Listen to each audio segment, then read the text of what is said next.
Rahim, Assalamualaikum. Welcome to my channel. Today the topic I decided to make a video on it. That is very hot topic nowadays.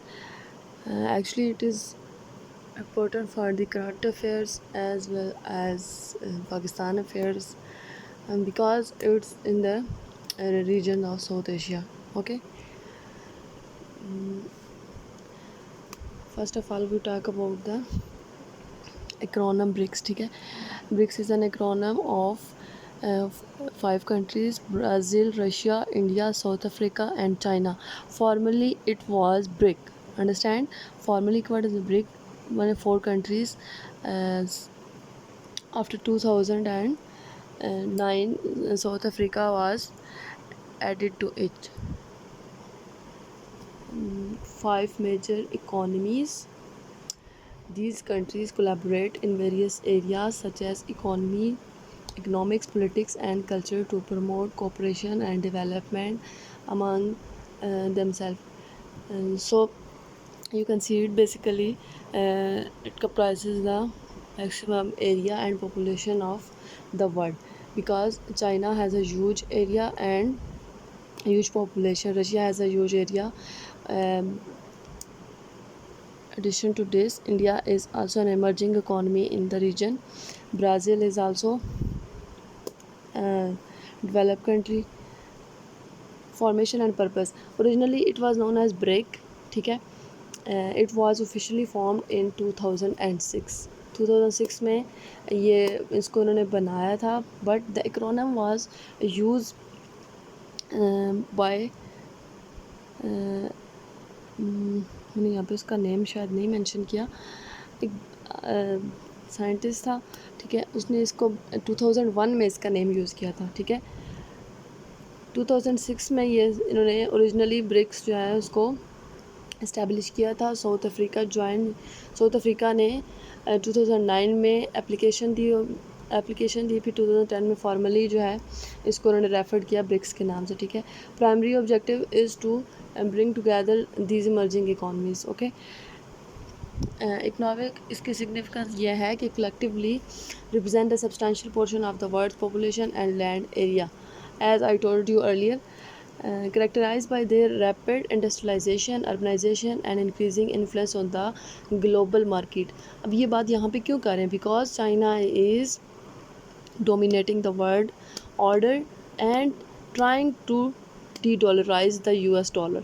Okay, cooperation areas इसमें कौन से होंगे कि BRICS जो countries हैं वो collaborate करती हैं various field including economics, politics, trade, finance and culture. ठीक है, एनुअल समिट जो इनकी होती हैं वो they hold annual summit where leaders discuss key issues and explore opportunities for cooperation. ठीक है, अब यहाँ पे मज़े की बात यह है कि they form a bank, new development bank. ठीक है, this is a counter part two the IMF.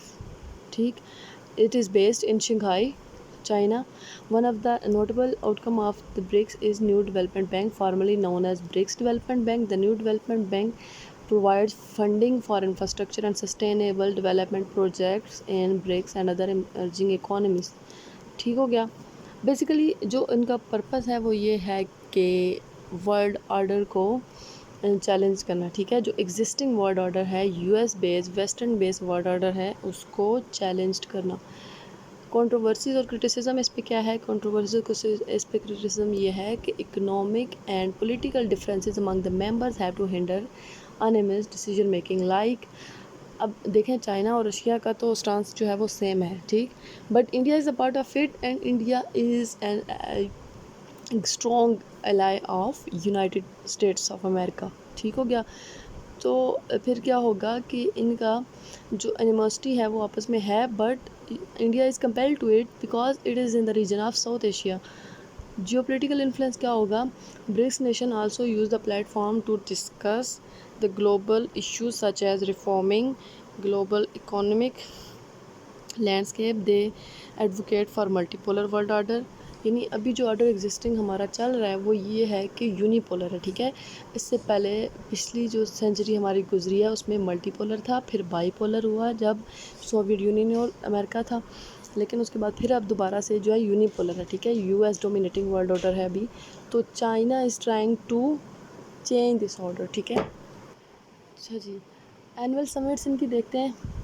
They hold annual summits and promote culture exchange and cooperation among member countries. Events like film festival, exhibition, academic forums are organized to enhance the mutual understanding and people-to-people connection. Like इनका जो purpose है वो ये है कि खाली economics पे या इस पे सोशल पे नहीं बिलीव, ये कहते हैं कि मतलब कनेक्टिविटी जो है वो अपर से लोअर लेवल तक हो, ठीक है। अब इसकी वर्थ देखते हैं। वर्थ ये है कि 40% of the world population BRICS comprise करता है, ठीक। मैंने आपको बताया ना कि चाइना की पॉपुलेशन बहुत ज़्यादा है, इंडिया की बहुत ज़्यादा, तो इनकी जो ओवरऑल पॉपुलेशन है वो 40% ऑफ द वर्ल्ड है, ठीक है। 1/4 ऑफ द ग्लोबल जीडीपी है इसका। 18% ऑफ इंटरनेशनल ट्रेड है इनकी। तो आफ्टर इंक्लूजन ऑफ 6 कंट्रीज, अभी यहाँ पे हम ये जो हमारा टॉपिक है एक्सपेंशन ऑफ ब्रिक्स, ये बहुत इंपॉर्टेंट है CSS 2024 के लिए, बिकॉज अभी करंटली क्या हुआ है कि जब से चाइना ने सऊदीया ईरान की जो है रिसेंटली उनकी आपस में बॉन्डिंग करवाई है, उससे क्या हुआ है कि 6 countries Saudi Arabia, UAE, Iran, Egypt and Ethiopia and Argentina will join from January 1, 2024, ठीक है। दे हैव अप्लाइड एंड देयर एप्लीकेशन हैव बीन accepted. While BRICS claim that 40 other countries have shown their interest to be part of the BRICS, ठीक है। रिसेंट जो इनकी समिट हुई है वो हुई है 22 to 24 अगस्त 2023। 15 समिट्स इनकी, ये 15 इनकी समिट थी, वो किधर हुई है, जॉनसनबर्ग टू सनडन एंड साउथ अफ्रीका। ये किधर थी, ये आपके MCQs में आ सकता है, MPT में आ सकता है और काफ़ी आपको हेल्प करेगा, ठीक हो गया।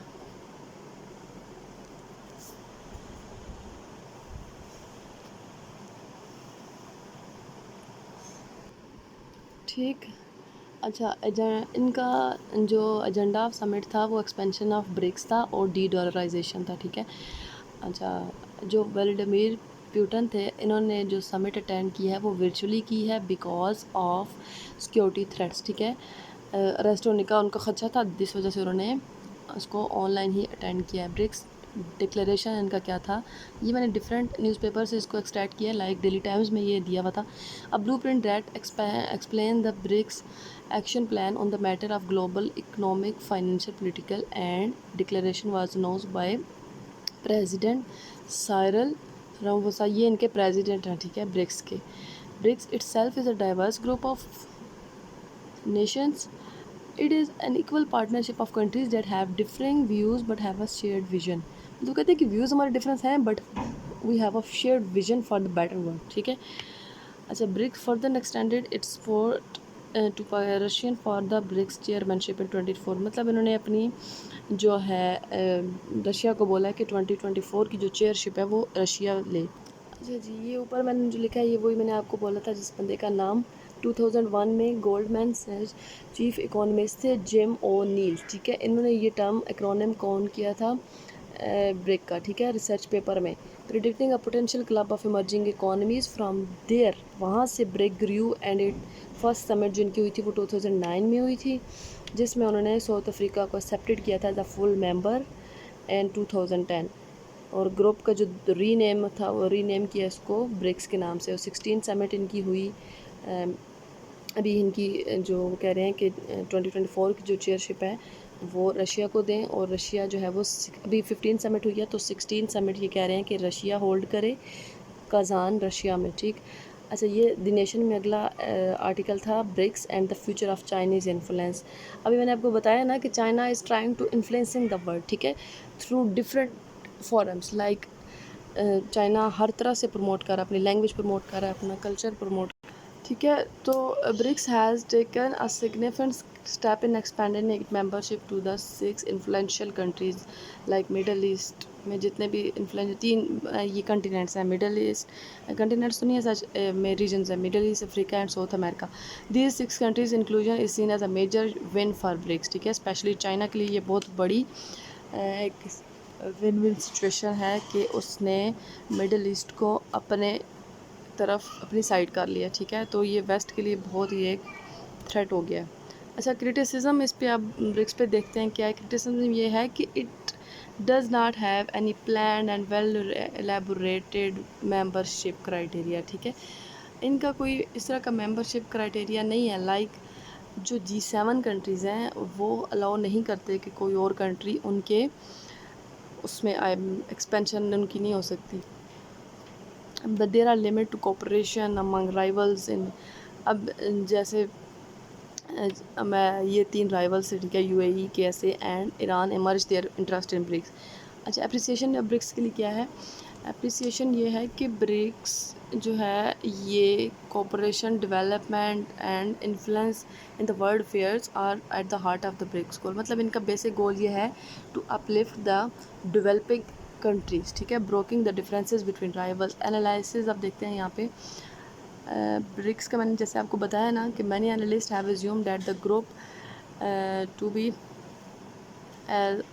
Counter to the north. मतलब इन्होंने जो भी ये वही कोल्ड वार जैसे 90s में थी, लाइक 80s में चल रही थी, वो अभी फिर वही स्टार्ट हुई हुई है। तो G7 कंट्रीज़ को इन्होंने काउंटर करने के लिए ब्रिक्स बनाया था। लेकिन G7 is an exclusive group which does not accept more members, ठीक है, but BRICS have an expansion plans, ठीक है। अच्छा जी, जो एनालिस्ट हैं वो ये भी कहते हैं कि China views expansion as most critical factor of BRICS. India is a strategic rivalry with China, ठीक। अब इंडिया और चाइना एक ग्रुप में तो हैं, but India is ally of US and China is it's rival country, not openly but is a rival, but due to the economic uplift and due to the regional cooperation India ने join किया हुआ है उसको। लेकिन जब expansion की बारी आती है तो इंडिया प्रपोज स्ट्रेंगेंड क्राइटेरियाज, ठीक, कि उस कंट्री का इकॉनमी ऐसी हो, सैंक्शंस ना लगी हों। इंडियन रिक्वायरमेंट्स फॉर मेंबरशिप में members have GDP should not, वो कहते हैं कि मेंबर्स का एक सर्टेन GDP हो, should not be target of international sanctions. Russia is under international sanctions. अब देखें वो कह रहे हैं कि यहाँ पे इनका कोई सेंस नहीं बनती ना कि वो इंडिया कह रहा है कि सैंक्शंस ना हो उस कंट्री पे जो ब्रिक्स का मेंबर हो, लेकिन ब्राज़ील जो है रशिया जो है वो अंडर सैंक्शंस है। Brazil and Russia have shown enthusiasm towards ending the worst new colonialism of by adding new member. मतलब वो कहते हैं कि रशिया और ब्राज़ील जो है वो उन्होंने अपना एंथुसियाज्म शो किया है इस तरफ के मेंबर्स न्यू ऐड होने चाहिए। लेकिन इंडिया एक वाइड बीच में है जो US कहलाया है। डी डॉलराइजेशन इसमें कैसे होगी। The matter of de dollarisation high polarise, ठीक है, while some believe that it is inevitable, other believes it is reversible supremacy of US dollar, ठीक है। Why BRICS invite all exporting countries. वो कहते हैं कि जो ब्रिक्स है उन्होंने मिडल ईस्ट को ही क्यों इनवाइट किया है या ऑयल एक्सपोर्टिंग कंट्रीज़ को क्यों इनवाइट किया है। वो कहते हैं कि इसका ये है कि you countries such as Saudia, Iran and the UAE shows that there are greater reason toward ditching the petrodollar. मतलब वो कह रहे हैं कि डॉलर का उन्होंने किसी तरह से भी कम करना है बस। तो नेक्स्ट इसका ये है ऑब्जेक्टिव्स देखेंगे। Economic cooperation, political coordination, technology and innovation, development financing through new development bank, social and cultural exchanges, sustainable development goals and के साउथ साउथ कोऑपरेशन, यानी कि साउथ साउथ की ही हेल्प कर रहा है। चाइना भी साउथ में आता है और बाकी डेवलपिंग कंट्रीज़ भी साउथ में ही आती हैं, तो साउथ साउथ कोऑपरेशन होगी ये। अच्छा जी, अभी पाकिस्तान का स्टांस देखते हैं इस पे क्या है। पाकिस्तान का स्टांस ये है कि पाकिस्तान जो है वो उसकी एंट्री ग्रुप में इंडिया की वजह से ये है कि इंडिया इसको अगर डिसएग्री करेगा तो फिर इसकी एम्बेरसमेंट उसको फेस करनी पड़ेगी, क्योंकि बाकी जो कंट्रीज़ हैं वो तो उनमें से कोई भी इसको डिनाई नहीं करेगा पाकिस्तान की एंट्री को, ठीक है। तो दूसरी पॉसिबिलिटी ये है कि US जो है या वेस्ट जो है वो प्रेशर डाले पाकिस्तान पे to join BRICS, not to join BRICS because Pakistan is under the influence of IMF. So उस लिहाज से भी पाकिस्तान अमेरिका को कन्विंस करेगा for joining BRICS, because Pakistan has to uplift its economy and develop itself for the region, ठीक है। मतलब overall BRICS की कोशिश है कि साउथ एशिया को अपलिफ्ट करें, तो साउथ एशिया में पाकिस्तान भी आता है, so there is a possibility that Pakistan might join BRICS, ठीक है। बट ये IMF के इन्फ्लुएंस के काफ़ी अंडर है पाकिस्तान। तो कंक्लूजन ये है कि ब्रिक्स जो है, कंक्लूजन तो लाजमी करना होता है जब भी हम कोई भी क्वेश्चन करेंगे। कंक्लूजन इसका ये होगा कि ब्रिक्स जो है वो एक एक्सपेंडिंग ऑर्गेनाइजेशन है, और China through BRICS is influencing the world, ठीक है, to countering the US base world order and expanding itself through BRICS, ठीक है। और तीसरा काम ये कर रहा है, China is promoting its ideology, its culture, its language, its currency, ठीक है, through CPEC, through BRI, through BRICS, ठीक हो गया। फिर इम्प्लिकेशंस हम इस पे लिखेंगे, इम्प्लिकेशंस रीजन पे लिखेंगे, ग्लोबल इम्प्लिकेशंस लिखेंगे, ठीक है। रीजन पे ये होंगी कि ओवरऑल तो it's beneficial for the Pakistan and the south Asia, क्योंकि इससे साउथ एशिया अपलिफ्ट होगा। जैसे IMF से लोन लेते हैं, इसी तरह न्यू डेवलपमेंट बैंक जो है वो फाइनेंशियली हेल्प करेगा कंट्रीज़ की, ठीक है। That's all for today, thank you so much, अल्लाह हाफिज़।